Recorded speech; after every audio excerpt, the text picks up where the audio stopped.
Good evening to our Wayne Primary School families and welcome to our curriculum night.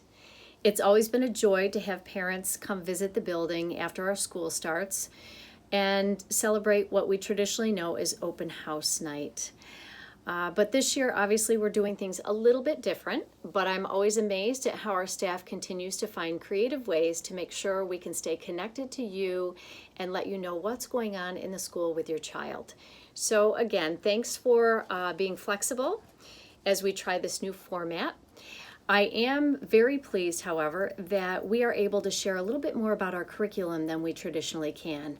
Typically, when students are coming into the building with their parents, sometimes with grandparents and siblings, it's a little too hectic and we're welcoming people at different times. But based on the new format for this year's curriculum night, we're able to share a little bit more about the resources that our teachers are using and what you can expect your child to be learning in the classroom throughout the year, which includes some pieces with technology. So tonight, as you listen to the different presentations or throughout the week, you're going to be hearing about some areas of social emotional learning that we really emphasize in the building. You're also going to be learning about academic skills with an emphasis on reading, writing, and math. And in addition to that, you'll probably be hearing about technology too, and you've been seeing those devices come home on Fridays.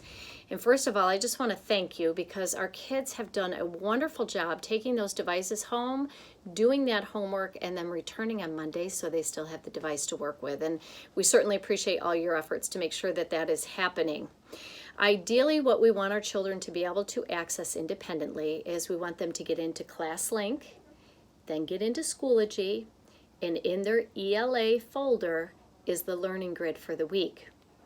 The reason why that's so important is this year, unlike any other year that we're living in an ongoing pandemic, we do know that it is quite possible that students will be out for a period of time, either due to their own illness or because they've been required to be quarantined, or we may even have to experience a school closure for a brief period of time. I'm watching area schools around us and seeing that all those three scenarios have happened. We have been very fortunate here. We continue to really emphasize the mask wearing and the social distancing, and I will tell you our kids are doing a fabulous job. But nevertheless, if they do have to miss some instructional period of time, we want the devices to be able to go home with your child and they're able to access that learning grid and still continue learning despite school possibly being closed. You will see that within the next week I'll be sharing what a remote schedule would look like should our school close down for a period of time. But in the same event, if your child is quarantined and they're not feeling any symptoms, that means they're home and they're feeling well, and they should be able to access that learning grid and continue on with their learning for the week, even though they're not here physically at school. If your child is home and they are ill, then we don't expect children to be working on work, on schoolwork until they feel well enough to do so. So again, we'll join you in the judgment of seeing if that works. But in addition to getting into Schoology, we also want them to be able to access those individual learning platform apps such as Reading A to Z, IXL. Those are really important learning tools as well for our students.